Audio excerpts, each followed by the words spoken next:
Hello दोस्तों, फिर से एक बार स्वागत है द बैंकिंग एरा की फैमिली पे। तो चलिए दोस्तों, आज की क्लास एसबीआई पीओ की जो कंटिन्यू क्लासेस चल रही हैं उसको लेके तीसरी क्लास में लेके आया हूँ। तो आप सबको पता है कि मैं आपके लिए एक अर्थमेटिक की सीरीज लाया हूँ जो प्रीवियस ईयर क्वेश्चन पूछे गए हैं। तो उसी वे में अपने आगे बढ़ते हैं। तो आज की क्लास का पहला क्वेश्चन बिना किसी बातचीत के आपके सामने है, तो आप कीजिए। फिर मैं आपको आपको पोज करके करना है और सॉल्यूशन फिर देखना कि किसका मैच कर रहा है। क्या बोल रहा है कि एक आइटम जिस पे मार्क है 20% अबव, ठीक है। तो आपको बिल्कुल भी जो वेरिएबल वाला क्वेश्चन हो तो घबराना नहीं है कि भाई क्या पूछ लिया, बस थोड़ा सा लॉजिक लगाना होता है। तो वही मेन है एस बी में। क्या बोल रहा है, किसी वस्तु की कीमत का लागत मूल्य से 20% अधिक पर अंकित किया गया, ठीक है। एंड 40% छूट के बाद उसे A% लाभ पर बेचा गया, और वस्तु पर यदि 60% छूट दी जाए तो उसे A% हानि पे बेचा गया, तो बी का मान। अब देखो, प्रॉफिट लॉस का बहुत अच्छा क्वेश्चन बनाया गया, लेकिन इस क्वेश्चन में एक चीज ध्यान रखने वाली है कि ये देखो, वेरिएबल दिए लेकिन एक चीज सोचने वाली है, A% हानि है और A% ही क्या हो रहा है, लाभ हो रहा है। ये अपना क्लू बनेगा। तो देखो क्या होता है, सीपी होता है, एसपी होता है और एमपी होता है, ठीक है। अब देखो, अब 40% छूट है, 60% छूट है, तो क्या करते हैं, पहली बार में एमपी मान लेते हैं 100 है। मान लिया 100 है, और पहले 40% छूट के साथ बेचा है तो उसका सेलिंग प्राइस क्या होगा, 60 होगा, ठीक है।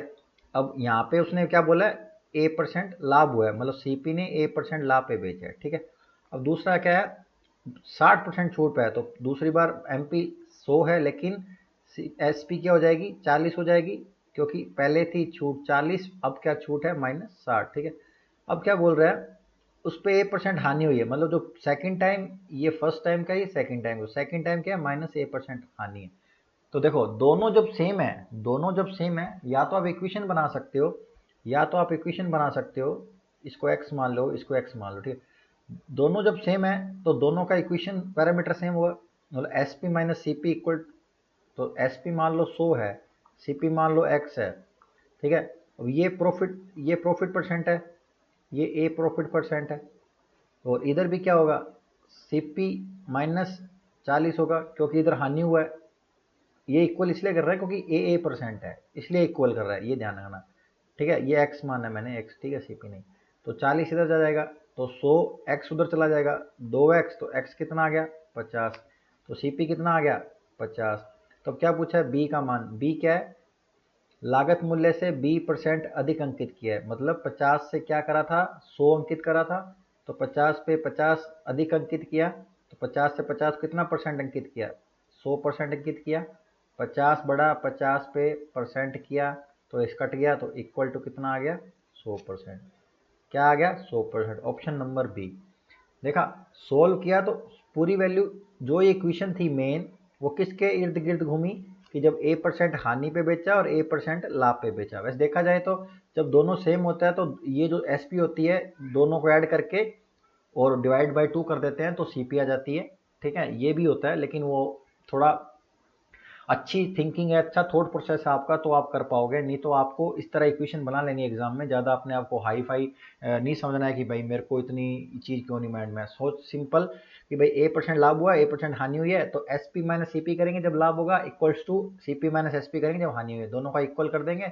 इक्वल करने का रीजन मैंने बता दिया है कि A% लाभ पे बेचा और A% ही हानि पे बेचा है। सीपी आ गया, सीपी आने से एमपी अपने 100 मानी थी, तो सीपी उसके अकॉर्डिंग 50 आई, 50 पे 50 से इंक्रीज हुआ, तो वो कितना परसेंट, 100%। बी का मान 100 आएगा। सिंपल एंड सोबर, बहुत स्वीट, अच्छा क्वेश्चन है प्रॉफिट लॉस का। चलिए अगला क्वेश्चन करते हैं। क्या बोल रहा है, एक राशि साधारण ब्याज की दर से 5 वर्षों में दोगुनी हो जाती है, ठीक है, बहुत सिंपल है। यदि उस राशि के 3 गुने को 2 वर्षों के लिए उसी दर पर चक्रवृद्धि ब्याज से निवेश किया जाए तो प्राप्त चक्रवृद्धि ब्याज साधारण ब्याज का कितना प्रतिशत होगा। बहुत अच्छा क्वेश्चन बनाया गया। देखो, साधारण ब्याज 5 वर्षों में कितना हो रहा है, दुगुना हो रहा है। मान लो 100 था, मान लो 100 था, दुगुना हो गया, ठीक है। ब्याज कितना मिला, 100 मिला, 100 पे 100 ब्याज मिला, 100 पे 100 ब्याज मिला, 100%, ठीक है। 5 वर्ष पे, तो 5 बटे में आएगा, 5 बटे में आएगा ना, परसेंट परसेंट है, ये क्या है, ये पी है, ये क्या है, 100 है, ये पी है, ठीक है। ये क्या है, ये है इंटरेस्ट, ये है टाइम, ये क्या है, इंटरेस्ट, समझो ये पी है, ये इंटरेस्ट है, सॉरी, ठीक है। फॉर्मूला पता है आपको, पी आर टी अपॉन 100 होता है इक्वल टू इंटरेस्ट। तो अपने को इंटरेस्ट आर निकालना है, तो ये इधर चला जाएगा, आई इंटू 100 हो जाएगा और नीचे पी इंटू टी आ जाएगा, सिंपल। तो आर सीधा सीधा पता लग रहा है 20% आ रहा है। ऐसे करने की जरूरत नहीं है, सीधा पता लग रहा है दुगुना हो रहा है 5 वर्षों में। ध्यान रखना 5 वर्ष, 5 वर्ष के लिए था तो इंटरेस्ट रेट कितनी आई 20। अब अपनों ने पी 100 माना है, अभी 300% है, 300 पी हो गया है चक्रवृद्धि ब्याज के 2 वर्षों के लिए।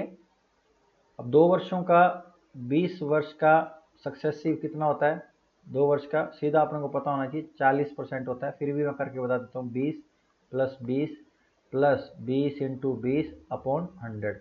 तो 20 + 40 प्लस इधर ये 4 आएगा, 0 से 0 0 कट गई, 2 दूनी 4, तो ये 40% इसका सक्सेसिव, तो इंटू 44%, ठीक है, ये आ गया। 3 पी है ना, सिंपल। ये चक्रवृद्धि ब्याज आ गया। चक्रवृद्धि ब्याज साधारण ब्याज का कितना, साधारण ब्याज कितना 100 था, 100 था ना साधारण ब्याज, कितने साल के लिए, ये 5 साल के लिए था। और 3 इंटू 44, ये 2 वर्ष का आ गया। और ये 100, इसका क्या निकालेंगे, प्रतिशत पूछा है, तो 100 से 100 कट गया, तो 44 इंटू 3 कर देंगे तो कितना आ जाएगा 132। क्या आ जाएगा 132, जो कि है option number B. Option number B. कितना सिंपल क्वेश्चन है, लेकिन क्वेश्चन की फ्रेमिंग से ऐसे लगता है कि थोड़ा डीप लेवल क्वेश्चन आंसर का, लेकिन यदि आपको अच्छी नॉलेज है तो आप डेफिनेटली क्वेश्चन को समझ के कर सकते हैं। सिंपल, पहले उसने इक्वेशन दी 5 वर्षों में 2 गुना हो गया, तो 1 से मान लो 2 हुआ 5 वर्षों में, ठीक है। तो 1/1 और 100 तो कितना 20% आई ब्याज दर। अब अपनों ने 1 माना था तो वो 3 हो जाएगा कंपाउंड के लिए, और 20% का इम्पैक्ट 44, तो ये कितना है 132।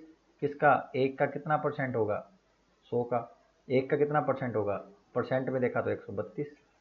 सिंपल, देखा जाए तो इतना ही लिखना है एग्जाम में, ठीक है, एग्जाम में इतना ही लिखना है दोस्तों। वो तो अपने समझने के लिए थोड़ा इसको वाइड तरीके से सोल्व करते हैं, इसलिए आपको कि जल्दी से कॉन्सेप्ट दिमाग में बैठ पाए, ठीक है। तो इस क्वेश्चन का आंसर क्या आएगा 132 आएगा, ठीक है।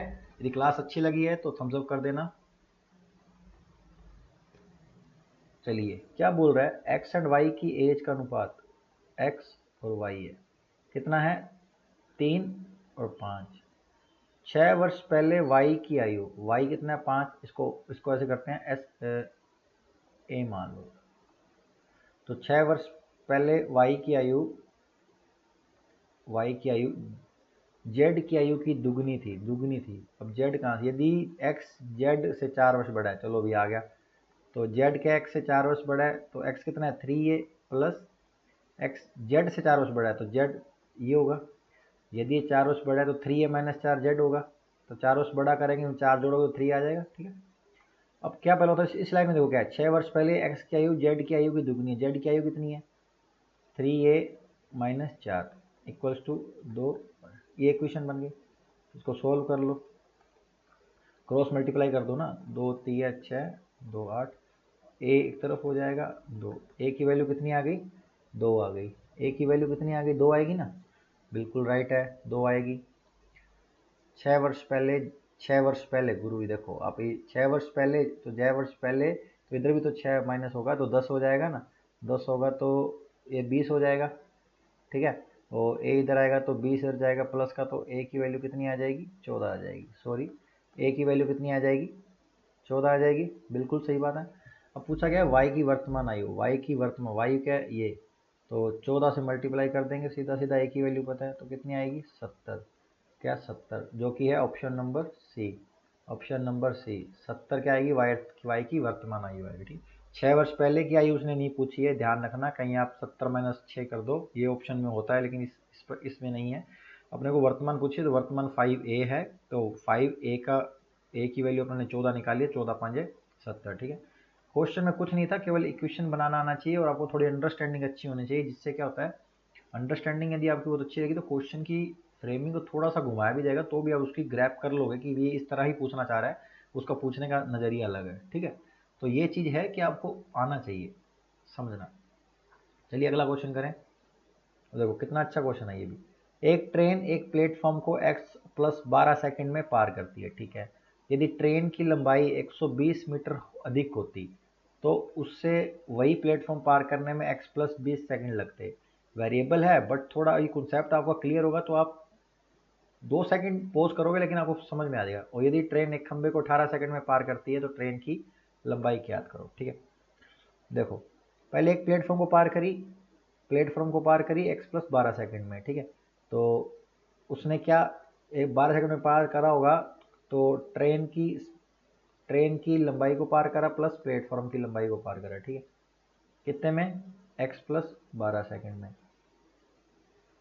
अब बोल रहा है x प्लस 12 सेकंड में, अब भी 120 मीटर और होती तो T L P L plus 120 second. ठीक है, तो कितनी बड़ी, 120 बड़ी, पहले x प्लस 12 सेकंड में करी। ठीक है, अब कितने में कर रहा है, x प्लस 20 में कर रहा है, तो यहाँ समय कितना लगा, 8।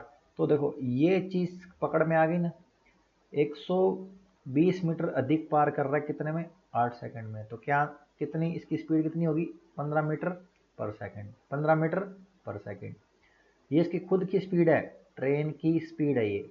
ठीक है, ट्रेन की स्पीड। अब ये जो चीज़ मैंने आपको समझाई है ना, तो आपको समझाने के लिए इतना लिखा है, लेकिन आपको सीधा सीधा यहाँ से पता लगना चाहिए एक प्लेटफॉर्म को पार करने में x प्लस 12 सेकंड लिया। ठीक है, और लंबाई बढ़ रही है 120 मीटर। यहाँ पे यदि प्लेटफॉर्म की लंबाई बढ़ा देता तो भी कोई दिक्कत नहीं, ट्रेन की लंबाई बढ़ाई उसने। ठीक है, तो जितनी लंबाई बढ़ाई तो उसने समय अधिक कितना लिया है, 8 सेकंड अधिक लिए। तो सीधा सीधा 120/8 करोगे तो 15 मीटर पर सेकंड उसकी खुद की स्पीड आ गई। ठीक है, खुद की क्या आ गई, स्पीड आ गई, किसकी, ट्रेन की क्या आ गई, स्पीड आ गई। अब क्या बोल रहा है, खंबे को पार कर रहा है। खंबे को पार करने का मतलब खुद की लेंथ पार कर रहा है, तो खुद की लेंथ पार कर रहा है तो वही उसने पूछा है। तो 15 की स्पीड से पार कर रहा है 18। स्पीड इंटू टाइम क्या आता है, डिस्टेंस आता है। तो इन दोनों को मल्टीप्लाई कर देंगे तो क्या आएगा, 270, और वो आएगा मीटर में, क्योंकि ये मीटर पर सेकंड में है। और 18 सेकंड से मल्टीप्लाई करेंगे तो आंसर क्या आएगा, 270 मीटर, जो कि है सी ऑप्शन, जो कि है सी ऑप्शन। क्लियर, समझ में आया। क्वेश्चन अच्छा था। इसमें एक चीज़ अपने को कॉन्सेप्ट पता होना चाहिए कि एक्स्ट्रा लंबाई, एक्स्ट्रा समय, उसको यदि अपने ध्यान में रखें तो स्पीड डिस्टेंस अपॉन टाइम करेंगे तो वो क्या आएगा, अपनी स्पीड आएगी किसकी, ट्रेन की। और उसके अकॉर्डिंग आगे जो उसने पूछा है खंबे को 18 सेकंड में पार करता है, तो ये भी एक कॉन्सेप्ट है, खंबे को पार कर रहा है मतलब वो खुद की स्पीड, खुद की लंबाई को पार कर रहा है, और वो ही ट्रेन की लंबाई उसने पूछी है। खंबे के रिस्पेक्ट में ट्रेन की लंबाई ही गिनी जाती है, खंबे को नगण्य कर दिया जाता है। ठीक है दोस्तों, तो ये मेन था। चलिए फिर अगला क्वेश्चन करते हैं बिना किसी देरी के। देखिए क्या बोल रहा है, 150 लीटर एक मिश्रण है। ठीक है, जिसमें 20% पानी है, बाकी दूध है। ठीक है, 60 लीटर हटाने के बाद m-20 लीटर पानी व m+76 दूध मिलाया जाता है, तो अंतिम मिश्रण में 20% पानी है, तो m का मान निकालना है। सिंपल है, 20% पानी है, 60%, 60 लीटर निकाल लिया, रहा कितना, 90, 4:1 में है, तो 18 चौक 72, 18। सिंपल। वैसे ये भी करने की जरूरत नहीं है क्वेश्चन को देखा जाए, क्योंकि पहले कितना मिश्रण था, पानी 20% है, बाद में भी 20% है, तो मिलाया गया जो ये पानी है ये भी क्या है, 20% है। लेकिन इतना अपने को पता होना चाहिए, मैं आपको बेसिक तरीके से बता रहा हूँ। 90 बचा, 90 में 4 रेशो है तो 72, 72 में दूध जोड़ दो कितना, +76, नीचे 18, m-20। ठीक है, क्या आएगा, 20% पानी है तो 4 दूध है। ठीक है, सिंपल। ये क्या आएगा, 148 प्लस m, ये आ गया m-2। सोल्व करोगे ना इसको तो m-2 हो गया, 4 से मल्टीप्लाई कर दो, 4m-8, तो 1m इधर चला जाएगा, तो 4m में से 1m में 3m, माइनस का 8 इधर आ जाएगा, तो 148 प्लस 8 कितना हो जाएगा, 156। तो m की वैल्यू कितनी आएगी, 3 से डिवाइड करोगे तो 3 52 आ जाएगी, कितनी, 52 आ जाएगी। ये यहाँ पे नहीं आएगा, ये 52 लिख लीजिए, तो ऑप्शन नंबर ये अपना आंसर आएगा। ठीक है, सिंपल था। देखो एक तो था ये, आप 60 लीटर निकाल दो रेशियो में डिवाइड करके, और ये मोस्टली यदि 100 स्टूडेंट एग्जाम दे रहे हैं तो 80 स्टूडेंट यही सोचेंगे, 80 भी ज़्यादा बोल दिया, 90 यही सोचेंगे, वो एग्जाम में बेसिक ही कॉन्सेप्ट जल्दी क्लिक करता है। मान लो कोई एजुकेटर पढ़ा रहा है तो वो क्वेश्चन पहले देखता है, उसको अच्छे से उसका बेस्ट सोल्यूशन निकालता है। ठीक है, मैंने भी एक क्वेश्चन जो पहली बार पढ़ा तो मैंने भी इसी तरह आपकी तरह सोल्व किया, जो मैंने आपको सोल्व करके बताया, लेकिन बाद में मैंने इसको 2 बार देखा, तो इसमें 20% पानी है, लास्ट में 20%, यदि यहाँ होता 30-40% फिर तो नॉर्मल इससे ही करना है, 20% बाद में भी पानी है, पहले भी पानी, बाद में 20% पानी, तो मिलाया गया वो भी क्या होगा, 20% पानी ही होगा। क्लियर। तो ये एडिशनल चीज़ है जो बाद में एनालिसिस करके निकालता है, लेकिन एग्जाम के अंदर अपने को लिमिटेड टाइम में करना है तो अपने को बेसिक मेथड ही जल्दी क्लिक करता है। तो ठीक है दोस्तों, ये मेथड बेस्ट है, तो आप इसको ध्यान में रखें। एजुकेटर बता रहा है उसको दिमाग में रखिए उस चीज़ को, हो सकता है पॉसिबल तो उसको भी अप्लाई कीजिए। ठीक है, तो चलिए फिर अगला क्वेश्चन करें। तो क्या बोल रहा है, संजू एक काम को 25 दिनों में पूरा करता है। ठीक है जी। वरुण जो संजू से 25% अधिक कार्यकुशल है और काम शुरू करता है। अच्छा, वरुण काम शुरू करता है जी और 8 दिनों तक करता है। ठीक है, और शेष काम, मतलब 8 दिनों तक संजू ने काम करा और शेष काम मनीष 9 दिनों में पूरा करता है। तो अकेले काम करते हुए मनीष पूरा कितने दिनों में करेगा। अच्छा क्वेश्चन है, वेल एंड इफिशियंसी का भी मैं यूज है और दिनों का भी। तो संजू है 25 दिनों में पूरा करता है। ठीक है जी, 25 दिन में करता है। वरुण जो है संजू से 25% अधिक, 1/4, तो 25%, 4 से 1 अधिक है। संजू 4 है तो वरुण 5 है। ठीक है जी। अब टोटल काम पता लग जाएगा ना, संजू 25 दिन में करता है तो 4 की इफिशियंसी से करेगा, 4 की इफिशियंसी का टोटल काम कितना, 100 आ गया। पता लग गया ना, 4 की इफिशियंसी से 25 दिनों में 100 काम होता है। अब वरुण ने कितने दिन काम करा, 5 की इफिशियंसी से 8 दिन काम करा, कितना काम हुआ, 40 काम हुआ। 40 काम हुआ ना वर्क, बचा कितना, 100 में से 40 जाएगा तो कितना बचा, 60 बचा। रिमेनिंग कितना, रिमेनिंग वर्क 60 बचा। जो कि मनीष, जो कि मनीष है 9 दिनों में करता है, 9 दिनों में करता है। ठीक है, तो इसको कट कर देंगे, 20 और 3, ये आया क्या, मनीष की क्या ये एफिशिएंसी, क्या ये मनीष की एफिशिएंसी। देखो ये क्या था, टाइम था, और ये क्या था, डे था, मतलब ये वर्क था ना, 60 वर्क है अपॉन 9 क्या है, दिन, मतलब डे, मतलब टाइम, तो ये क्या आएगा, एफिशिएंसी आएगा। और मनीष की एफिशिएंसी कितनी आई, 20/3। अब बोल रहा है वो अकेला काम पूरा करे, चलो ठीक है जी। मनीष को अकेले काम पूरा करना है, टोटल काम कितना, 100। ठीक है, टाइम निकालना है, मनीष का टाइम निकालना है।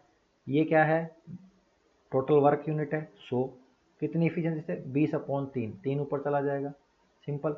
और 20 से कटेंगे, 20 5 है 100, 5 3 15, तो 15 डे के अंदर वो पूरा काम कर देगा। कितना अच्छा क्वेश्चन है दोस्तों, देखो बहुत ही अच्छा क्वेश्चन है।